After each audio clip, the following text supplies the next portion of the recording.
नमस्कार, welcome to GK Prince Academy. तो हम लोग डिस्कस कर रहे थे रुक्मिणी प्रकाशन बुक के लेखपाल परीक्षा मार्गदर्शिका के प्रैक्टिस टेस्ट, और उसमें जो है हम हिंदी और जीएस के प्रैक्टिस टेस्ट का डिस्कशन कर रहे थे। तो आज की ये वीडियो उसी का नेक्स्ट पार्ट है, प्रैक्टिस टेस्ट सीरीज नंबर 7, और इसमें टोटल 50 क्वेश्चन है, और 50 क्वेश्चन में हिंदी जो है 25 क्वेश्चन है और 25 क्वेश्चन जीएस के रहेंगे। तो सबसे पहले हम हिंदी के देखेंगे, और हिंदी के 25 क्वेश्चन में जितने भी पॉइंट होंगे उससे संबंधित बात किया जाएगा। इसके बाद जीएस के 25 क्वेश्चन में उसके बाद बात किया जाएगा। ठीक है, तो चलिए वीडियो को स्टार्ट करते हैं। स्टार्ट करने से पहले अगर आप लोग चैनल पर नए हैं और अभी तक सब्सक्राइब नहीं किया तो चैनल को सब्सक्राइब करें। तो हिंदी का पहला क्वेश्चन है, किस शब्द का अर्थ अन्य 3 शब्दों से बिल्कुल भिन्न है? ठीक है, बताना है। अब ऑप्शन में है भुवन, ग्रह, घर या फिर गेह। तो इसमें से बताना कि कौन सा ऐसा शब्द है जो बाकी तीन से अलग है या उनका अर्थ अलग निकलता है। तो अगर हम आंसर की बात करें तो इसमें जो भुवन शब्द है ये तीनों से अलग है। भुवन का अर्थ जो होता है वो होता है संसार। ठीक है, भुवन का अर्थ क्या होता है? संसार होता है, इसलिए जो है ये तीनों से अलग है। बाकी ग्रह, घर, गेह ये तीनों जो है एक ही परिभाषा, एक ही पर्यायवाची है एक दूसरे के। ठीक है, तो आंसर इसका ये पार्ट सही हो जाएगा। नेक्स्ट क्वेश्चन देखते हैं। क्वेश्चन नंबर 2 से 3 में है कि निम्नलिखित प्रश्नों में दिए गए प्रत्येक वाक्य में गहरे काले छपे शब्दों के विलोम से रिक्त स्थान की पूर्ति के लिए 4 विकल्प प्रस्तावित है, उनमें से सही विकल्प चुनना है। ठीक है, यानी कि जो इसमें रेड कलर में जो दिया गया उसका हमें विलोम बनाना है बेसिकली इसमें। तो देखिए क्वेश्चन नंबर 2 की बात करें तो लोग दुर्बल को ही सताते हैं डैश के सामने उनकी दाल नहीं गलती, यानी हमें दुर्बल का विलोम बताकर यहाँ पे हमें लिखना है। ठीक है, तो दुर्बल का विलोम क्या होता है? तो दुर्बल का विपरीत या दुर्बल का विलोम जो होता है वो होता है सबल। ठीक है, आंसर इसका सी पार्ट सही हो जाएगा, सबल। ठीक है, लोग दुर्बल को ही सताते हैं लेकिन सबल के सामने उनकी दाल नहीं गिरती। ठीक है, तो आंसर इसका क्या हो जाएगा? सी पार्ट हो जाएगा। अब अगला क्वेश्चन, स्वार्थ जीवन का बहुतेरे जीते हैं। स्वार्थ का जीवन बहुतेरे जीते हैं डैश का जीवन बिरले ही जीते हैं। अब स्वार्थ का यहाँ पे विलोम लिखना है, तो स्वार्थ का विलोम अगर बात करेंगे तो स्वार्थ का क्या हो जाएगा? परमार्थ विलोम। ठीक है, परमार्थ विलोम होता है स्वार्थ का, और यहाँ पे वही ये भर दिया जाएगा तो पूरा वाक्य बन जाएगा, स्वार्थ का जीवन बहुतेरे जीते हैं, परमार्थ का जीवन बिरले ही जीते हैं। ठीक है, इस तरीके से किया जाएगा। नेक्स्ट क्वेश्चन देखते हैं, इनमें सही अक्षर विन्यास का शब्द कौन सा है ये बताना, यानी कि कौन सा सही लिखा हुआ है ये हमें बताना है चारों ऑप्शन में। तो देखिए अगर आंसर की बात करेंगे तो आंसर इसका डी पार्ट सही हो जाएगा। जो डी पार्ट में उपस्थित लिखा ये सही रूप से लिखा हुआ, बाकी तीनों उपस्थित गलत रूप से लिखे हुए हैं। नेक्स्ट क्वेश्चन है क्वेश्चन नंबर 5, इनमें से विकारी शब्द कौन सा होगा? विकारी शब्द इसमें बताना है कि कौन सा होगा। तो ऑप्शन में दिया गया हाथी, यहाँ, इधर, उधर। चलिए बताइए, आंसर की बात करेंगे तो आंसर इसका हो जाएगा हाथी। ठीक है, हाथी जो है वो विकारी शब्द होता है, आंसर इसका हाथी हो जाएगा। ठीक है, हाँ, विकारी शब्द क्या होता है? तो वो शब्द जो लिंग, वचन, कारक आदि से विकृत हो जाते हैं उन्हें विकारी शब्द कहा जाता है। ठीक है, तो इसमें हाथी जो है ये इसका पुल्लिंग या स्त्रीलिंग होता है, तो इस तरीके से हाथी इसका आंसर हो जाएगा। नेक्स्ट क्वेश्चन देखते हैं, सही वर्तनी वाले शब्द का चयन करना है, इसमें से बताना है कि कौन सा सही वर्तनी शुद्ध रूप से लिखा हुआ है। तो अगर हम ऑप्शन डी की बात करें अभिषेक, तो ये जो है सही रूप से लिखा हुआ है। ठीक है, बाकी तीनों अभिषेक गलत रूप से लिखे हुए हैं। अगला प्रश्न, इसमें भी सही वर्तनी बताना है कि कौन सा सही वर्तनी शब्द होगा। तो विस्तार का सही वर्तनी जो होगा वो ऑप्शन ए पार्ट में जो लिखा हो विस्तार, ये सही रूप से लिखा हो, बाकी विस्तार जो है गलत रूप से लिखा हुआ है। ठीक है, नेक्स्ट क्वेश्चन देखते हैं, दिए गए वाक्य में जो है रेखांकित खंड को प्रतिस्थापित करने के लिए उपयुक्त विकल्प का चयन करें। तो चयन करें, देखते हैं कौन सा वाक्य है। पुराने समय में कपोत बहुत ही अच्छा संदेशक माना जाता था। ठीक है, इसमें से बताना है जो रेखांकित शब्द है, रेखांकित खंड है, उसको प्रतिस्थापित करने के लिए क्या उपयुक्त विकल्प क्या होगा। ठीक है, तो इसमें अगर हम बात करें कपोत जो है, कपोत का पर्यायवाची शब्द क्या होता है? कबूतर होता है। ठीक है, और कबूतर से जो है इसे प्रतिस्थापित किया जा सकता है, तो आंसर क्या हो जाएगा? इसका सी पार्ट हो जाएगा, कबूतर। अगला क्वेश्चन है, दिए गए वाक्यांश के लिए एक शब्द बताना है, अच्छे चरित्र वाला। तो अच्छे चरित्र वाले को एक शब्द में क्या कहेंगे? तो चरित्रवान कहा जाता है एक शब्द में, आंसर इसका सी पार्ट से हो जाएगा। व्यभिचारी का अर्थ होता है जिसका नैतिक या चारित्रिक पतन हो, ठीक है, उसको व्यभिचारिक कहेंगे। तो इस तरीके से जो है चरित्रवान इसका एक शब्द हो जाएगा। नेक्स्ट क्वेश्चन देखते हैं। दिए गए वाक्य में रेखांकित खंड को प्रतिस्थापित करने के लिए उपयुक्त विकल्प का चयन करना है। अब इसमें देखो, धरणी पर बहुत सारी प्राकृतिक घटनाएं होती रहती हैं। इनमें बताना है धरणी को किससे हम प्रतिस्थापित कर सकते हैं या इसकी जगह पे क्या लिख सकते हैं। तो धरणी की जगह पे जो हम पर्यायवाची की बात करेंगे तो ये हो जाएगा पृथ्वी। धरणी का पर्यायवाची क्या होता है? पृथ्वी होता है। तो पृथ्वी से इसको जो हम अलग मतलब क्या कहते हैं कि इसकी जगह पे लिख सकते हैं, ठीक है। पृथ्वी के अन्य पर्यायवाची की बात करें तो भू, ठीक है, भू, धरा, वसुधा, वसुंधरा, ये सारे जो है धरणी पृथ्वी के जो है पर्यायवाची होते हैं, ठीक है। Next question. दिए गए वाक्य में रेखांकित खंड को प्रतिस्थापित करने के लिए उपयुक्त विकल्प का चयन करना है। कबीर बहुत सी भाषाएं जानता है, ठीक है। इसमें बताना है कि ये जो रेखांकित शब्द है इसको हम किससे जो है इसको चेंज कर सकते हैं, इसकी जगह पे क्या लिख सकते हैं।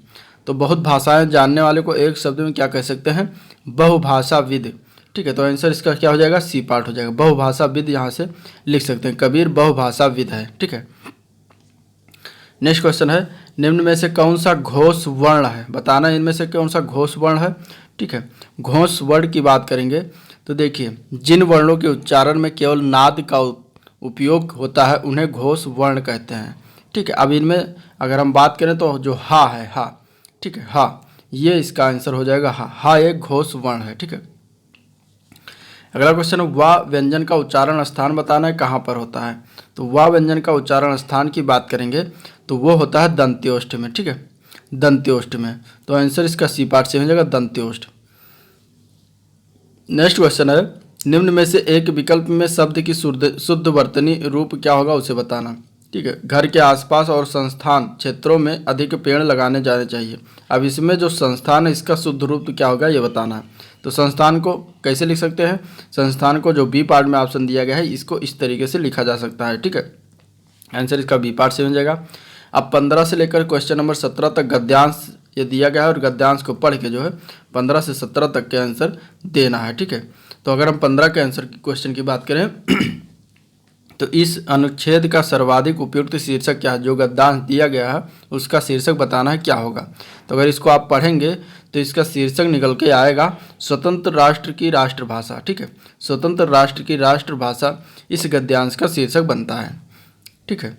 चलिए नेक्स्ट क्वेश्चन है, हमारे राष्ट्र में राष्ट्रभाषा के रूप में प्रतिष्ठित न हो सकने का प्रमुख कारण ये है कि, क्या कारण है? तो आप जो गद्यांश पढ़ेंगे तो उसमें जो आंसर निकल के आएगा वो आएगा कि हम दीर्घकालीन तक जो है पराधीन रहे हैं, इस कारण जो हमारे राष्ट्र की राष्ट्रभाषा के रूप में प्रतिष्ठित न हो सकने का यह प्रमुख कारण बनता है, ठीक है। तो आंसर इसका गद्यांश के अनुसार बी पार्ट सही हो जाएगा।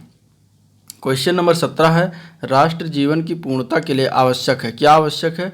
तो राष्ट्र जीवन की पूर्णता के लिए नागरिकों को विदेशी भाषा की मानसिकता से मुक्त करने आवश्यक है। आंसर इसका ए पार्ट से हो जाएगा गद्यांश के अनुसार, ठीक है। नेक्स्ट क्वेश्चन है, नीचे दिए गए शब्दों में विजातीय शब्द बताना है कौन सा है? मारीच, राम, शिवाजी, सीता। तो अगर हम इसके आंसर की बात करेंगे इसमें विजातीय शब्द की तो शिवाजी जो है विजातीय शब्द है। बाकी मारीच, राम और सीता रामायण जो था उसके पात्र के नाम है, शिवाजी का एक अलग कैरेक्टर है, ठीक है। तो इसमें से विजातीय शब्द कौन सा हो जाएगा? शिवाजी, ठीक है। चलिए अगला प्रश्न है, ऐसी जीविका जिसका कुछ गैर ठिकाना ना हो इसके लिए एक शब्द क्या होगा? तो ऐसी जीविका जिसका कुछ गैर ठिकाना ना हो उसको एक शब्द में आकाश वृत्ति कहा जाता है। आंसर इसका बी पार्ट से हो जाएगा आकाश वृत्ति, ठीक है। मरणासन अवस्था के लिए मरणासन अवस्था वाला के लिए एक शब्द क्या होगा? तो मरणासन अवस्था वाला के लिए एक शब्द की बात करें तो मैमर्त्य होता है उसका आंसर, ठीक है। आंसर इसको एक शब्द में मैमर्त्य कहते हैं। आंसर इसका ए पार्ट सही हो जाएगा। नेक्स्ट क्वेश्चन देखते हैं, नीचे दिए गए काले शब्द के 4 संभावित तात्पर्य दिए गए हैं और इसका सही विकल्प चुनकर बताना है। तो लौकिक, लौकिक का सही क्या होगा? लौकिक का अर्थ क्या होता है? तो जो इस लोक की बात हो उसे लौकिक कहेंगे। आंसर इसका डी पार्ट से हो जाएगा, ठीक है। क्वेश्चन नंबर 22 से लेकर 22-23 जो है प्रत्येक वर्ग में विकल्पों में से तत्सम शब्द का बताना है इसमें से। तो क्वेश्चन नंबर 22 में कौन सा तत्सम शब्द है? चित्रकार, मानिक, तांबा, नहर, इनमें से कौन सा तत्सम शब्द है ये बताना है, ठीक है। क्वेश्चन नंबर 22 में तो अगर हम आंसर की बात करें तो इसका आंसर ए पार्ट से हो जाएगा। चित्रकार जो है एक तत्सम शब्द होता है, बाकी तीनों जो है तद्भव शब्द हैं। ठीक है, चित्रकार का तद्भव शब्द क्या होता है? तो चित्रकार का तद्भव शब्द जो होता है उसको कहते हैं चितेरा। चितेरा जो है वो चित्रकार का तद्भव शब्द होता है। ठीक है, क्वेश्चन नंबर 23 की बात करें तो सिपाही, घुड़सवार, योद्धा और दही, इनमें से कौन सा तत्सम शब्द है? तो इनमें अगर हम तत्सम शब्द की बात करें तो सी पार्ट से हो जाएगा योद्धा। योद्धा एक तत्सम शब्द है, बाकी जो है तद्भव शब्द है। ठीक है, ऐसे शब्द जिनको संस्कृत से बिना कोई रूप बदले ले लिया गया है उन्हें तत्सम शब्द कहा जाता है। ठीक है, चलिए नेक्स्ट क्वेश्चन है कस्तूरी शब्द जो है ये कैसा शब्द है, यानी कि लिंग बताना है, इसका जेंडर बताना है कि कस्तूरी स्त्रीलिंग है या पुल्लिंग। तो कस्तूरी शब्द जो है एक स्त्रीलिंग है। ठीक है, आंसर इसका बी पार्ट से हो जाएगा स्त्रीलिंग। अगला क्वेश्चन है 25 नंबर, जो सोएगा वो खोएगा में सर्वनाम क्या है ये बताना है। जो सोएगा वो खोएगा में सर्वनाम की बात करें तो देखिए इसमें सर्वनाम जो है वो संबंधवाचक सर्वनाम आता है।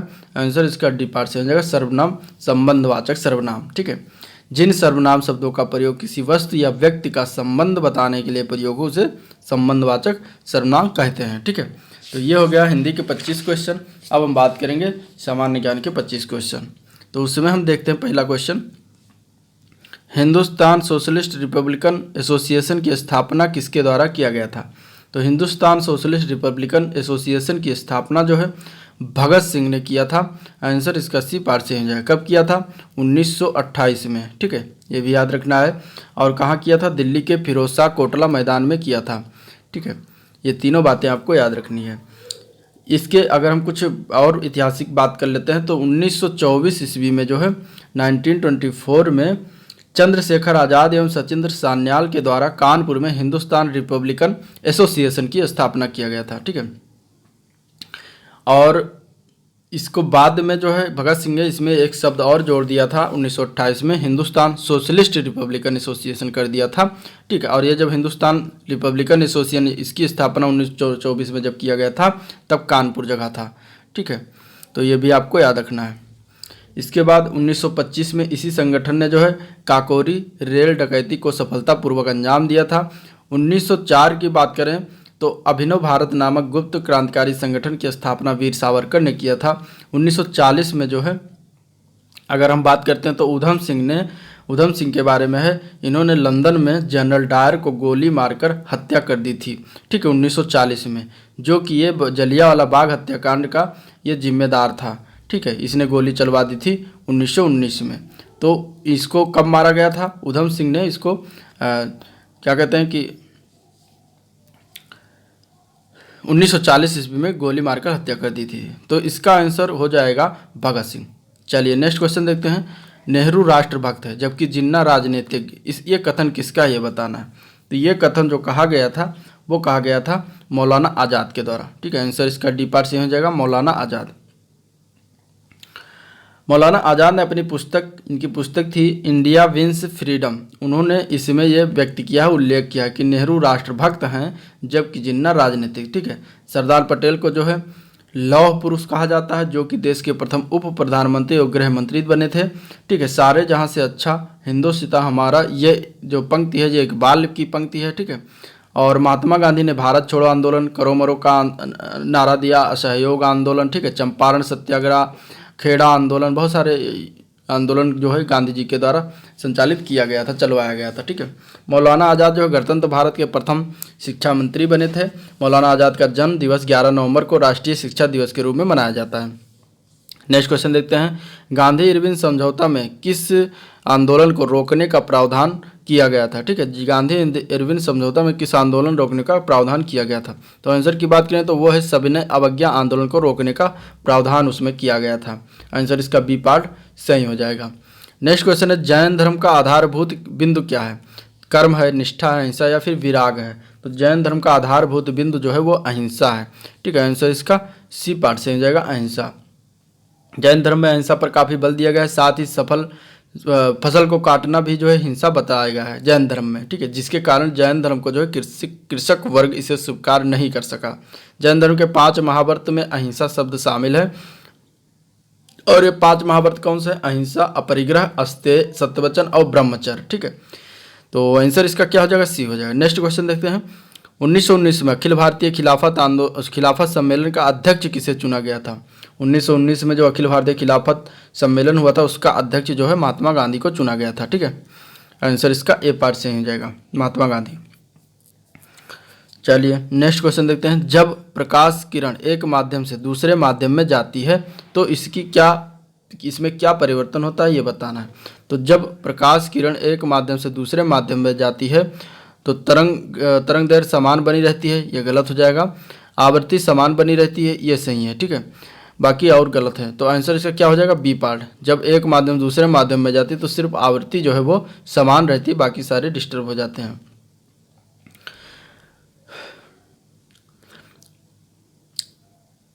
वायु तथा निर्वात में प्रकाश की चाल कितना है? तो 3 × 10⁸ मीटर पर सेकंड होता है। ठीक है, चलिए नेक्स्ट क्वेश्चन देखते हैं। जब समान आवृत्ति या आयाम की 2 ध्वनि तरंगें एक साथ किसी बिंदु पर पहुंचती हैं तो उस बिंदु पर ध्वनि ऊर्जा का पुनः वितरण हो जाता है और यह घटना ध्वनि का क्या कहलाता है? तो ये जो घटना होता है इसको हम व्यतिकरण कहते हैं। ठीक है, आंसर इसका क्या हो जाएगा? बी पार्ट से हो जाएगा, व्यतिकरण। ठीक है, चलिए नेक्स्ट क्वेश्चन की बात करते हैं। तो किसी अच्छे अवशोषक ही अच्छे उत्सर्जक होते हैं, यह निम्नांकित में से किसका नियम है? ठीक है, नियम किसका है जिसने दिया था? तो ये कहा गया था किरचॉफ का नियम के द्वारा। ठीक है, किरचॉफ ने एक थे वैज्ञानिक, उन्होंने जो है ये कहा था कि अच्छे अवशोषक ही अच्छे उत्सर्जक होते हैं। ठीक है, तो किरचॉफ का नियम है। रेगिस्तान दिनों में जो है अत्यधिक गर्म तथा रात में जो है ठंडा होता है। किरचॉफ के नियमानुसार लाल रंग की वस्तु गर्म करने पर हरा प्रकाश उत्सर्जित करेगी, क्योंकि यदि श्वेत प्रकाश से लाल रंग निकाल दिया जाए तो शेष रंग का सम्मिलित प्रभाव हरे रंग जैसा होता है। ठीक है, तो ये कुछ बातें कही गई थी किरचॉफ के द्वारा। अब अगला क्वेश्चन देखते हैं, क्वेश्चन नंबर 59। निम्न कथनों में से कौन सा असत्य है, कौन सा गलत है, ये बताना है। ठीक है, तो गलत आंसर की बात करेंगे तो इसमें जो धारा मापी के श्रेणी क्रम में संट लगाकर अमीटर बनाया जाता है, यह ऑप्शन गलत है। बाकी इसमें संट एक अत्यंत ही कम प्रतिरोध वाला तार होता है, सही है। संट एक अत्यंत ही अधिक प्रतिरोध वाला तार होता है। संट एक उच्च धाराओं में धारा मापी की रक्षा भी करता है। ठीक है, तो असत्य कथन कौन सा है? धारा मापी के श्रेणी क्रम में संट लगाकर अमीटर बनाया जाता है। धारा मापी के श्रेणी क्रम में नहीं बल्कि समांतर क्रम में ये लगाया जाता है। तो यहाँ पे जो श्रेणी क्रम में लिखा, अगर यहाँ समांतर होता तो ये सही हो जाता। ठीक है, चलिए नेक्स्ट क्वेश्चन बात करते हैं। वो ये जो दिया गया है वो डबल बॉन्ड O में किस प्रकार का बंधन है ये बताना। ठीक है, ये बेसिकली O2 का दिया गया है, O2 लिखा हुआ है। ठीक है, O2 को O डबल बॉन्ड O लिख के दे देते हैं। तो अगर हम बात करते हैं इसमें कौन सा बंधन है, तो द्वि सहसंयोजक बंधन है। ठीक है, कौन सा आंसर इसमें सही हो जाएगा? बी पार्ट से हो जाएगा, द्वि सहसंयोजन बंधक इसमें है, बंधन है। ठीक है, यह ऑक्सीजन के 2 परमाणु के बीच 2 जोड़े इलेक्ट्रॉनों का साझा होता है और यह एक द्विक संयोजन बंध बनाता है। 3 जोड़ा इलेक्ट्रॉनों को साझा होने पर त्रिक सहसंयोजक बंधन बनता है। जैसे कि अगर हम N ट्रिपल बॉन्ड N की करेंगे तो ये कौन सा इसमें बंध है? तो इसमें ट्रिपल बॉन्ड है, यानी कि त्रिसंयोजक बंध है। ठीक है, एकल सहसंयोजक बंधन में जो है एक जोड़ा इलेक्ट्रॉन का साझा होता है, जैसे कि H2 जो है उसमें H एकल बॉन्ड H है। ठीक है, तो इस तरीके से इसमें आंसर क्या हो जाएगा? बी पार्ट, द्विक सहसंयोजन बंध। अगला क्वेश्चन है, एक वर्णांत पुरुष एक सामान्य महिला से विवाह करता है, वर्णांतता के लक्षण उत्पन्न होंगे उसके पुत्रों में, पुत्रियों में, पुत्रों के पुत्रों में या फिर पुत्रियों के पुत्र में।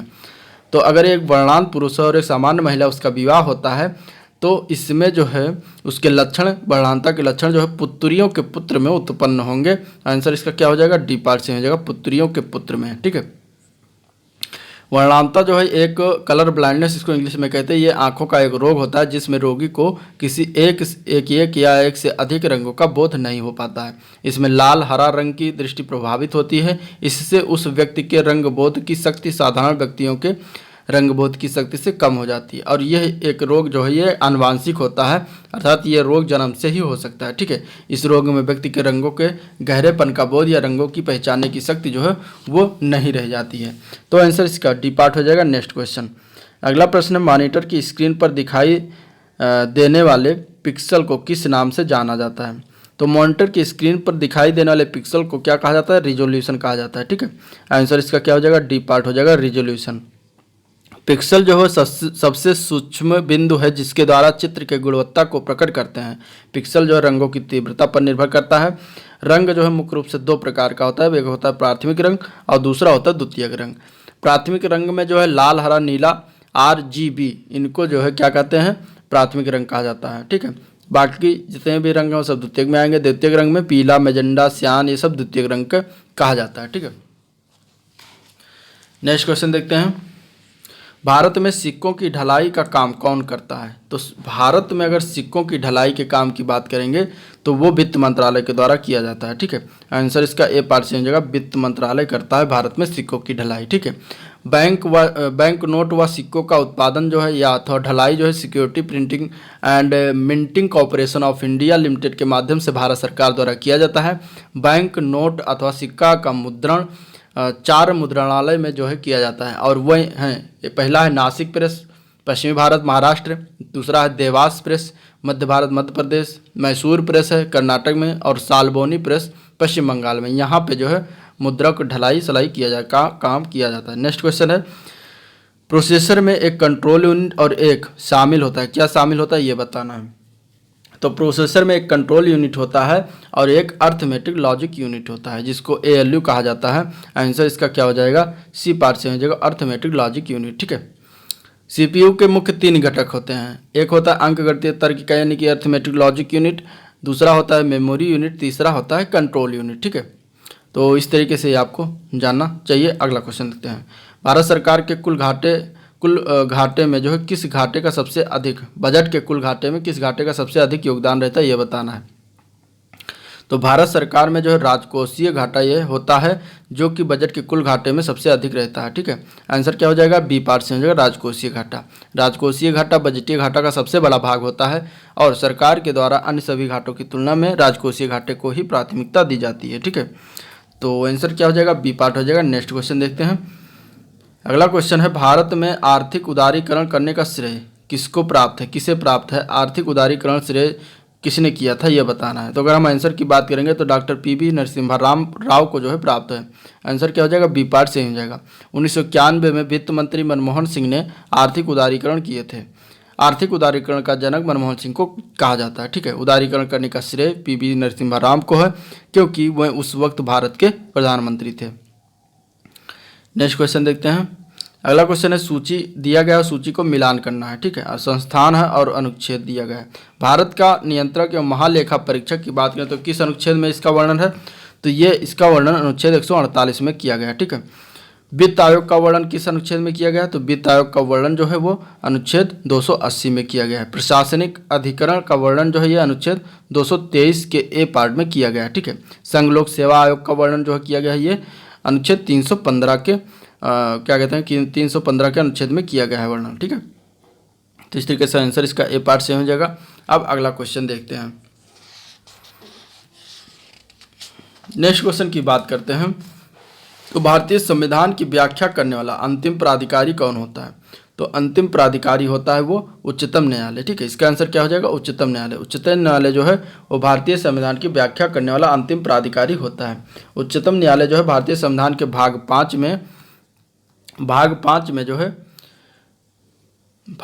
में 124 से लेकर 147 तक का वर्णन किया गया है। ठीक है, और उच्चतम न्यायालय की स्थापना की बात करें तो 28 जनवरी 1950 को इसको किया गया था। ठीक है, संवैधानिक शासन पद्धति में इसका अत्यंत महत्वपूर्ण भूमिका रही है।